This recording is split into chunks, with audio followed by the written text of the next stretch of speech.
Madame Lamar, bonsoir. Bonsoir, Vous allez bien? je vais très bien. Alors, ce soir, vous inaugurez vos nouveaux locaux, c'est ça, avec des gens du milieu. Ça s'appelle des citoyens, des organisations communautaires, des gens de la politique. On est dans Taillon. Vous avez fait tantôt une belle rétrospective, en fait, de ce qu'on est dans votre comté. Quelles sont vos priorités pour... parce que tout à l'heure, vous avez démontré que vous aviez des priorités à court puis à moyen terme, à long terme. Vous voyez là, à court terme pour le comté. Vous avez parlé d'interrégional. C'est quoi ça exactement? C'est l'équité interrégionale. C'est qu'au niveau budgétaire, c'est sûr que le Québec est divisé en plusieurs régions administratives, mais on a constaté au cours des 2 dernières années qu'il y avait vraiment des caractéristiques, certaines régions où les mouvements de population changent beaucoup. Et la Montérégie est une de ces régions-là. Et donc, la répartition historique des budgets ne tient pas compte de ces variations de population. On se rend bien compte qu'il y a beaucoup de construction qui se fait dans Taillon, par exemple. Il y a tous des quartiers nouveaux. Il y a des résidences pour personnes âgées. Alors, ça amène un bassin de population beaucoup plus important. Et les gens, et ça, c'était pas pris en compte. Donc, il y a déjà eu l'année dernière un réajustement d'environ 27 du budget. On appelle ça l'équité interrégionale. Et il y a encore du travail à faire. Et donc, on veut vraiment témoigner parce que c'est dans le fond une répartition plus équitable des ressources en fonction de la population et de ses besoins. Il y a 2 ans à peu près, il y a Bernard Drainville et d'autres, évidemment, personnalités du Parti québécois qui disaient exactement, il y avait exactement le même discours. Donc, ce qui veut dire que, techniquement, le développement, le changement démographique, finalement, c'est que les argents ne suivent pas le développement démographique. C'est un peu ça, non? Exactement. Et dans différents secteurs, plus particulièrement en santé, c'est ce qu'on disait. En santé, il y avait une disparition, une dichotomie entre ce qu'on donnait ailleurs et ce qu'on donne, finalement, à la Montérégie. Vous allez vous battre pour avoir un peu plus d'argent là-dedans? Exactement. Pour cueillir, dans le fond, l'argent qui doit aller avec la population qu'on a, avec la nature de cette population-là et ses besoins aussi. Alors, c'est tout à fait juste et c'est dans une perspective d'équité. Et c'est sûr qu'on va revendiquer beaucoup de ce côté-là parce que c'est une démarche qui a déjà été faite, déjà été bien entamée et il faut la maintenir parce qu'on a encore de la récupération à faire. Oui, c'est ça.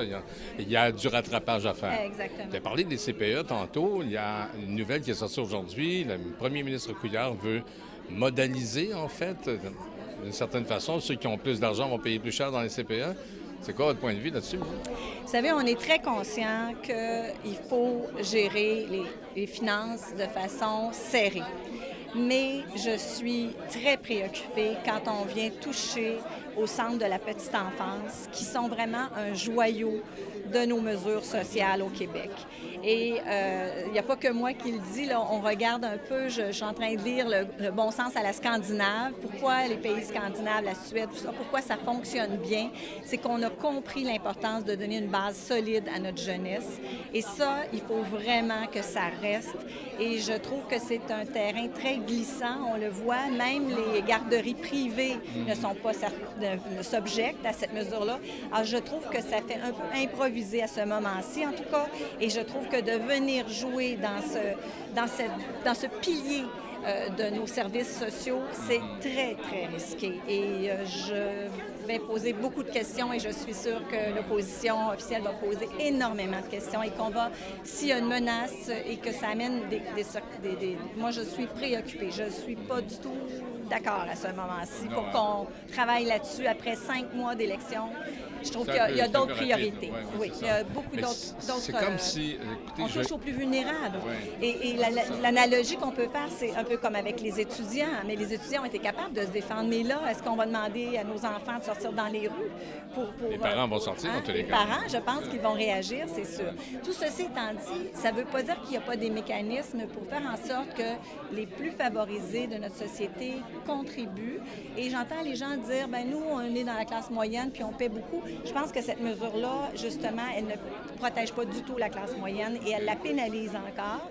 Mais il reste que c'est vrai qu'on a un certain partage de la richesse à faire, mais il faut la faire comprendre, il faut la faire accepter, il faut la faire de façon réfléchie. Et là, je sens beaucoup d'improvisation. Moi, je vais vous dire, autant dans les coupes sont arbitraires actuellement. On a coupé énormément dans les organismes communautaires sans leur donner une seule chance de s'exprimer. Ah oui, mais c'est la mentalité cut right and cut fast, c'est un peu ça. On est là-dedans, c'est ça. Oui, mais... Comme ça s'est fait en Ontario dans les années 95, autour d'eux. Mais les premiers qu'on a touchés, on est allé vraiment chercher les organismes communautaires et là, on s'attaque au CPE.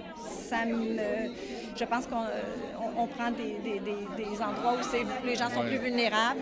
Je pense qu'on doit être très vigilant. Et je vous dirais, on fait un mauvais calcul. Quand on ne soutient pas les gens correctement, eh bien, c'est toute la société qui en paie le prix. Et ça va jusqu'à la paix sociale. On a plus de délinquance, on a plus de chômeurs, on a plus de gens Vous faites un petit peu prophète, là? Non, je suis très réaliste parce que parallèlement à ça, je pense que si on veut préserver nos mesures sociales dont on est très fiers, on doit faire du développement économique. Donc, je suis une entrepreneure et je sais qu'il faut aussi du développement économique. Mais justement, le Parti libéral nous a promis un développement économique extraordinaire. Juste 5 mois qui sont là. Oui, mais c'est assez pour couper, c'est pas assez. Alors, il faut donner l'impact du développement. Et là, on n'aura peut-être plus besoin de faire des coupes aussi brutales parce que pour une société, se construire ou se voter des mesures sociales, ça demande beaucoup d'abnégation. Ça demande un niveau de grande maturité pour arriver. Et les centres de la petite enfance, c'est vraiment quelque chose qui fait l'unanimité partout dans le monde. Quand on parle d'une mesure qui a une contribution à favoriser une meilleure équité, un meilleur accès à la justice, à l'éducation, à l'autonomie et à la santé, exactement. Parlons de la santé, justement. Vous êtes la porte-parole du caucus montérégién, finalement, en matière de santé. Est-ce que, par exemple, à quoi on peut s'attendre de la part du ministre Barrette en Montérégie? Est-ce qu'on est favorisé parce qu'on est ministre de la Santé qui est à la tête du gouvernement? Ou si on risque de patauger encore un petit peu dans les attentes? Il faudrait que vous lui posiez la question à lui, parce que c'est lui de votre point de vue à vous, là. De mon côté, à moi, je veux que la Montérégie bénéficie de l'équité interrégionale. Ça, c'est le premier élément. Et ça doit passer par la santé avant toute chose? Ça passe, l'équité interrégionale, il y a un gros volet qui passe au niveau de la santé. Pas exclusivement, mais il y a un volet important en santé. Dans l'équité interrégionale, c'est beaucoup le budget de la santé qui est touché. Alors, vous allez beaucoup plus loin que Bernard Drinville allait, par exemple, il y a 2 ans, mettons. Bien, je pense qu'on est en continuité parce que la première étape qui a pu être faite par le Parti québécois lorsqu'il était au pouvoir, c'était déjà beaucoup de prendre 27 parce que c'est beaucoup d'argent. Il faut bien comprendre aussi que cet argent-là, on se le répartit entre différentes régions. Alors, il faut donner le temps à chacun de s'ajuster avec les montants et les transferts d'argent. Mais ce que je peux vous dire pour la Montérégie, c'est qu'on a des caractéristiques qui nous sont propres. Entre autres, la population âgée. Et la population âgée, vous savez, la Montérégie est la région au Québec qui a le plus de personnes âgées. Et dans le monde, le Québec est l'endroit qui a le plus de personnes âgées avec le Japon. Alors, la Montérégie est probablement la zone où on a le plus de personnes âgées dans le monde. Alors, donc, on ne favorise pas finalement les naissances? Est-ce qu'on n'a pas de politique, justement, familiale à cet égard-là? Bien, il y a un équilibre et, effectivement, je pense qu'il faut, justement, protéger les CPE et soutenir les personnes âgées à domicile. On le voit, le nombre de lits de CHSLD diminue et, effectivement, maintenir des gens en CHSLD actuellement, dans le contexte qu'on a besoin de services 24 heures sur 24, c'est très, très coûteux. Alors, il faut le déployer, le soutien à domicile. D'accord, mais ça demande aussi la participation des aidants. Fait que, en maintenant les personnes âgées à domicile, on siphonne l'énergie chez les aidants également. Est-ce qu'il ne faudrait pas une politique, justement, pour aider les aidants? Oui, mais quand je vous dis soutien à domicile, moi, je ne pense pas seulement aux aidants. Je pense que le gouvernement doit, et il y a des économies à faire. C'est ça l'enjeu aussi, c'est de ne pas juste voir ça comme un service social. Il y a un enjeu économique, parce qu'une personne dans un CHSLD, c'est autour de 80 000 par année. Alors, si on choisit de donner un montant même beaucoup plus petit, beaucoup plus modeste, mais qu'on soutient connaît les proches aidants, je pense qu'on y gagne tous. Et on y gagne en termes d'efficience. On y gagne aussi en diminution de recours à l'urgence. Ce qui est méconnu, c'est quand quelqu'un se rend inutilement à l'urgence, et l'Institut économique a déclaré que 30 des Québécois qui allaient à l'urgence au Québec savaient, en partant de chez eux, qu'ils n'avaient pas besoin d'aller à l'urgence de l'hôpital. Ils allaient là parce qu'ils n'avaient pas d'autre porte d'entrée. Et quand on met le pied à l'urgence d'un hôpital, automatiquement, il y a des frais entre 250 et 500 $ qui sont facturés parce que l'utilisation de cette infrastructure-là, de l'hôpital, de l'urgence, même quand on n'a pas encore de soins, là, juste d'entrer, d'avoir son inscription. Alors imaginez, il y a une mauvaise gestion, il y a des gains d'efficience importants, et c'est ce que je disais ce soir, il y a une reddition de comptes qu'on doit demander aux professionnels de la santé, aux gestionnaires, et ça, on a été un peu laxiste au Québec. On a donné sans avoir nécessairement de mécanisme de contrôle, de supervision, de reddition de comptes. On l'a vu avec les GMF. Les GMF, on doit avoir des heures d'ouverture le soir, les fins de semaine. Bien, on l'a fait appliquer ça pour un grand nombre de GMF, mais ça ne l'était pas avant. Alors, et tout ça, ça a des impacts. Alors, il y a un effet de cascade. Si la personne se rend à l'urgence inutilement, il y a des frais inutiles. Elle n'a pas accès à son médecin. Le médecin n'est pas là au bon moment.